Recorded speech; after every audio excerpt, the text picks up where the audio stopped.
Bakit eh? Gusto mo na nga? Talagang gusto mo na siya? May gusto ko na talaga. Hindi na nga importante yun, di ba? Ang importante, nag-enjoy tayo, di ba? Ang galing. Nag-enjoy ka ba?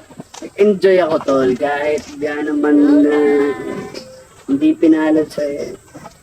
At least, first time nagkasama na tayo after all these years na inimbitahan niyo ako ba? Wakas. Now, reality na siya. So, I'm very happy kanina.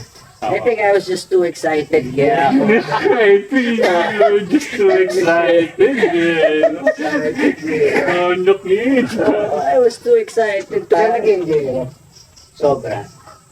Ano na siya eh, form of meditation. Bakit eh? Gusto mo na nga? Talagang gusto mo na siya? May gusto ko na talagang too much. Wala.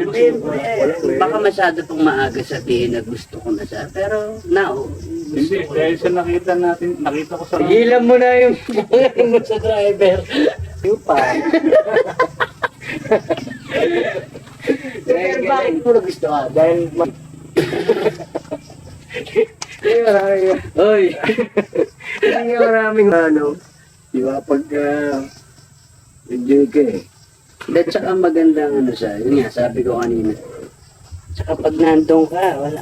Trabaho natin. Escape siya eh. Diba? Escape sa lahat ng iniisip mo. Tsaka pantay-pantay siya pag yung handicaping yun. Alam mo daw, nakikita yung backlog mo.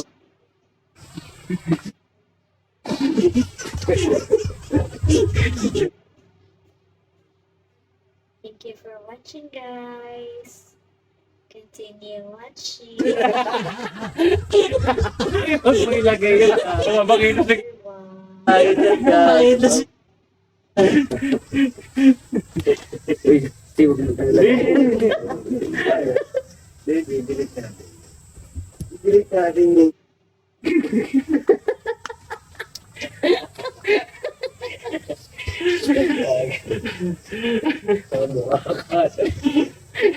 Hindi kasi tendahin ganun na yun. Ano?